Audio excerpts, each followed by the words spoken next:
What do you say to an actor who's broken? What do you do when the camera stops rolling and someone can't stop crying? September 2003, Burbank, California. A soundstage converted into a boxing gym. The air smells like sweat and leather. Clint Eastwood sits in his director's chair watching a young actor named Michael collapse against the ropes. They've just finished take 7 of the most emotionally brutal scene in $1 Million Baby. And Michael, a supporting actor playing a defeated boxer, can't stop sobbing. The crew stands frozen. This isn't method acting anymore. This is something else, something raw and uncontrolled. Michael's shoulders shake. His face is buried in his gloves, and everyone is waiting to see what Clint will do. Because this is the moment that separates directors. Some would yell cut and move on, some would comfort and coddle, some would exploit the emotion and keep the camera rolling. But Clint Eastwood doesn't do any of those things. Instead, he walks over to Michael, puts a hand on his shoulder, and says 7 words that will change not just this actor's life, but the way an entire generation of filmmakers will think about their craft. To understand what happens next, you need to understand who Clint Eastwood was in 2003. He's 73 years old. He's been directing for over 30 years. He's made films about violence, redemption, mortality, the cost of living. And he's developed a reputation, not for being soft, not for being easy, but for being present, for seeing people, for understanding that filmmaking isn't about controlling humans. It's about creating space for truth to emerge. $1 Million Baby is different from anything Clint has made before. It's a film about a female boxer named Maggie who wants greatness, who trains until her hands bleed, who fights her way from nothing to championship level. And then in one punch, one moment, loses everything, becomes paralyzed, begs her trainer to end her life, and he does, out of love. The film is Clint's meditation on mercy, on what we owe people we love, on the difference between giving up and letting go. It's also the darkest thing he's ever made, and every person on this set can feel it, the weight, the sadness, the knowledge that they're creating something that will devastate audiences. Michael is playing Eddie, a washed-up boxer who lost everything to the sport. His role is small, maybe 4 scenes total, but it's important. He represents what Maggie could become, what every fighter fears becoming. A cautionary tale, a ghost, a man who stayed too long and paid the price. Michael is 28 years old. This is his first major film role. Before this, he did theater in Chicago, small productions, off-Broadway attempts that never materialized. He's good, technically proficient, but he's never been asked to access this kind of pain before. And today, something broke inside him. The scene they're filming is simple on paper. Eddie is in the gym, shadowboxing, pretending he still has speed, still has power. But his body betrays him. His punches are slow, his footwork is sloppy. And Maggie, played by Hilary Swank, watches from across the gym with pity in her eyes. It's that look that destroys Eddie, not the knowledge that he's washed up. He already knows that. It's seeing someone else acknowledge it.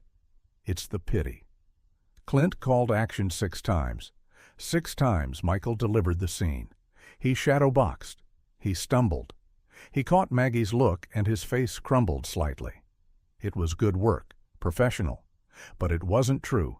It wasn't the bone-deep humiliation that Eddie would feel in that moment. On take 7, Clint changed something. Before calling action, he walked up to Michael and said, "Think about the last time someone looked at you like you didn't matter, like you were already gone." Michael nodded. He thought about his father, an ex-boxer himself, a man who spent Michael's childhood training him, pushing him, demanding perfection. And then one day, when Michael was 16, his father watched him lose a regional tournament, walked up to him after the fight, looked at him with those empty eyes and said, "You're not a fighter, you never were." Then he left, just walked away. Michael never saw him again. Clint called action. Michael started shadowboxing. His punches were weak, pathetic. And when Hilary's character looked at him with that pitying gaze, something inside Michael shattered, not as Eddie, as Michael. He saw his father's face. He saw every person who ever looked at him like he wasn't enough. Every casting director who passed him over. Every director who told him he didn't have it. Every moment of his life where he felt invisible, worthless, forgotten. And he broke, right there on camera. He stopped boxing and collapsed against the ropes, sobbing, not acting, just breaking. The camera kept rolling because the cinematographer didn't know if this was part of the performance. But Clint knew. He knew the difference between an actor going deep and an actor drowning. He stood up from his chair. The crew went silent. Everyone expected him to call cut, to reset, to comfort Michael and move on. But Clint didn't call cut. He just walked slowly across the gym floor, his boots echoing in the silence. And when he reached Michael, he put his hand on the young man's shoulder and waited. Michael couldn't stop crying. He was embarrassed, terrified. He just lost control in front of one of the greatest directors in Hollywood, in front of a crew of 40 people, in front of Hilary Swank and Morgan Freeman, both Academy Award winners. He'd failed, and failure in Hollywood is unforgivable. Clint stood there for maybe 30 seconds, not speaking, not moving, just standing with his hand on Michael's shoulder, letting him feel supported, letting him know he wasn't alone. Finally, Michael looked up. His face was red, wet, destroyed. "I'm sorry," he whispered. "I don't know what happened. I can do it again. I can—" Clint interrupted him. His voice was calm, quiet, but every person on that soundstage heard it. "Pain isn't something you fake." That was it. 7 words. No explanation, no elaboration, just a statement of fact. Pain isn't something you fake. Michael stared at him, not understanding. Clint continued, "You just gave me the truest moment I've filmed all year. You went somewhere real. You showed me something I couldn't direct you to show me. And that's what great acting is. It's not pretending. It's allowing yourself to feel, allowing yourself to break, and trusting that when you do, someone will be there to put you back together." Clint turned to the crew. "We got it. Moving on." Just like that. No discussion, no replay, no request for another take. They got it. The scene was done. And Michael, still leaning against the ropes, realized what just happened. Clint hadn't exploited his breakdown. He hadn't demanded more. He'd protected him. He'd taken that moment of vulnerability and honored it. The cinematographer looked uncertain. "Mr. Eastwood, do you want to see the playback?" Clint shook his head. "I saw it. That's enough." Morgan Freeman, who'd been watching from the corner, walked over to Michael and handed him a towel. "Welcome to acting, kid," he said with a slight smile. Not mocking, acknowledging. This was the initiation, the moment when someone stops performing and starts being. The rest of the day, Michael worked in a daze. He couldn't believe what happened. He'd cried. He'd lost control. And instead of being fired or humiliated, he'd been validated. Clint had seen his pain, and instead of dismissing it, had called it the truest moment of the year. That night, Michael called his sister. He tried to explain what happened, but couldn't find the words. All he could say was, "I think I finally understand what I'm supposed to be doing."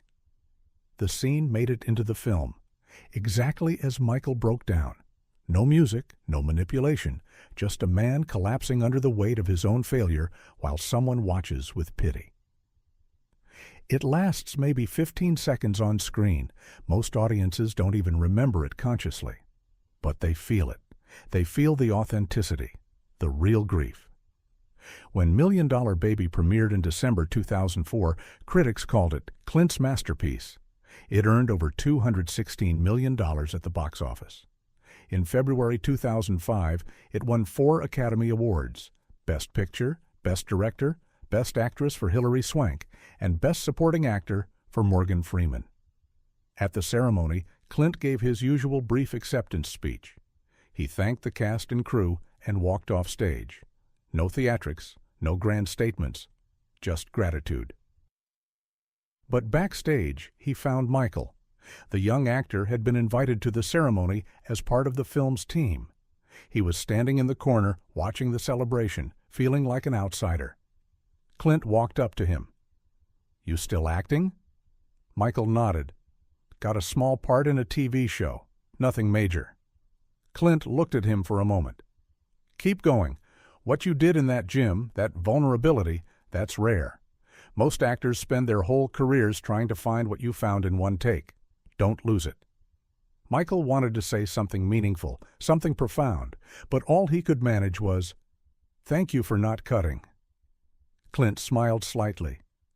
"Why would I cut? You were telling the truth. That's all I ever want from actors. The truth."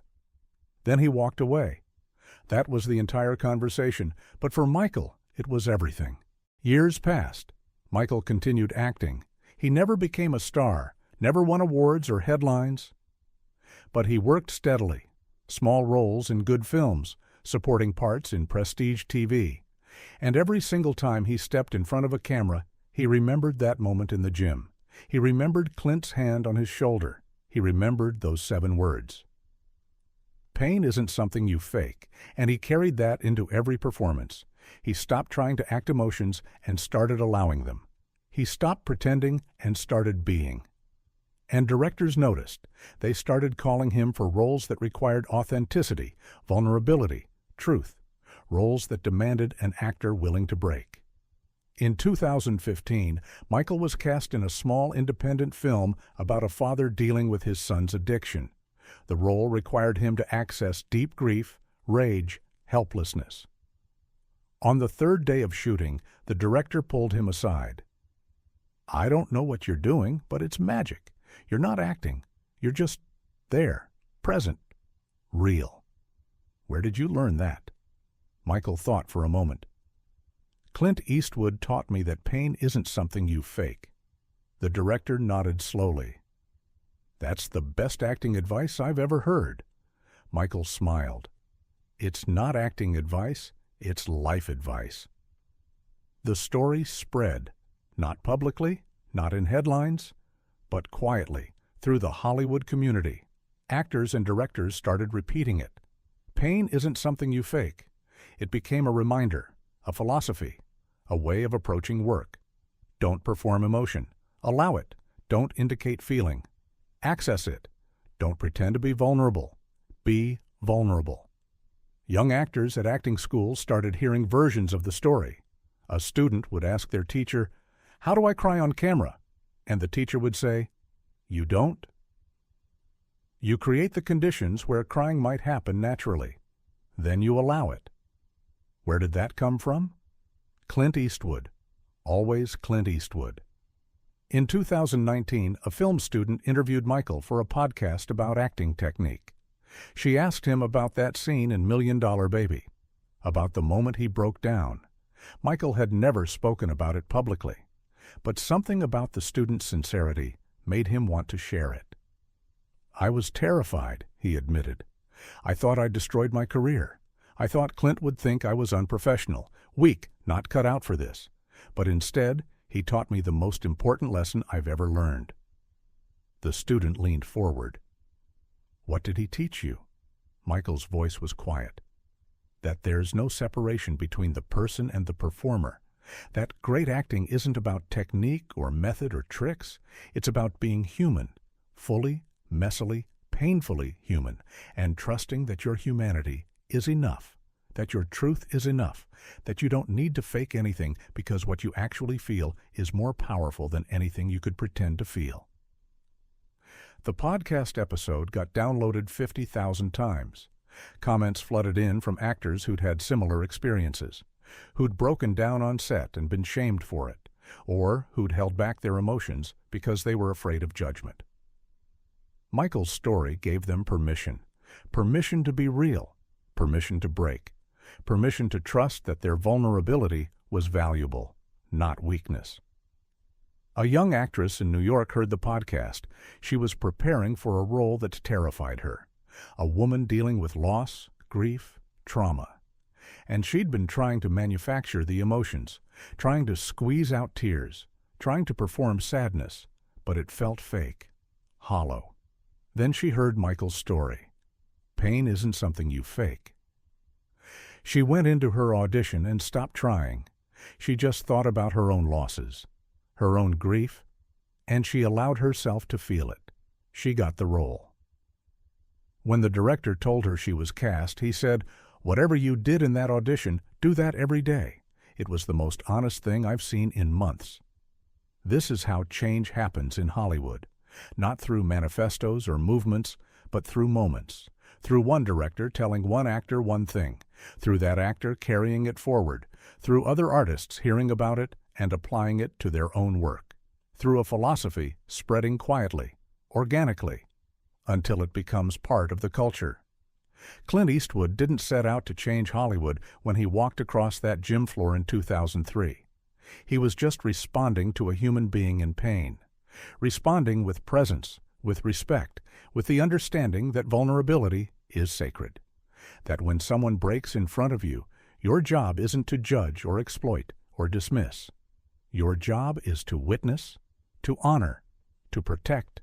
But in doing that, he gave Michael something more valuable than a role or a paycheck.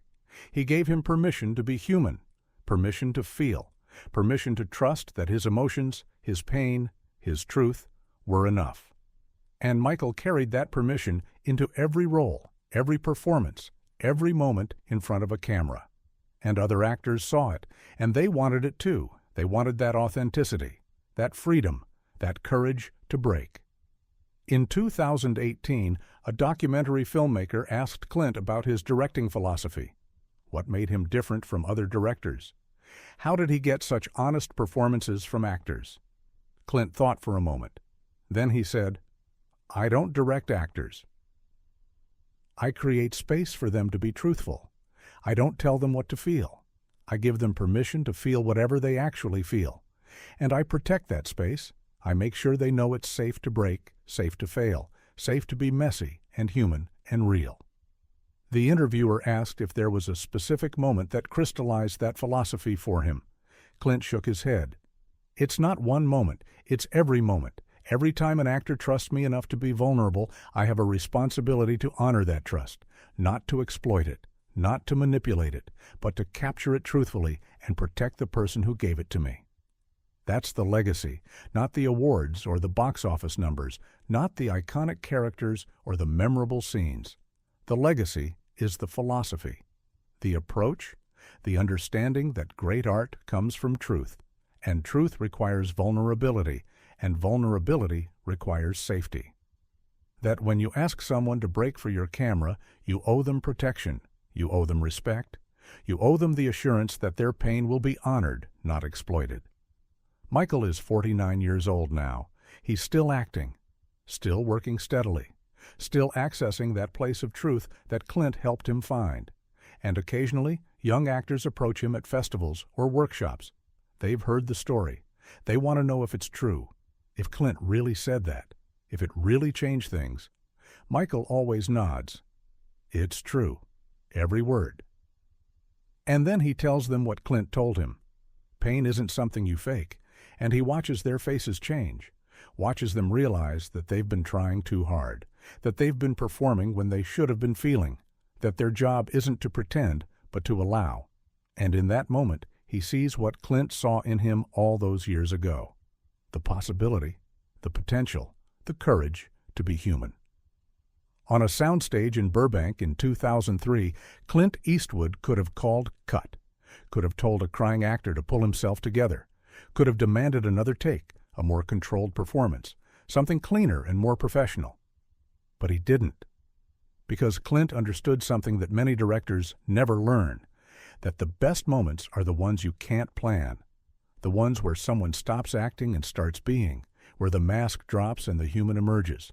And when that happens, your job isn't to direct, it's to witness, to honor, to protect, to let the camera roll and capture the truth, and then to tell that person what they need to hear.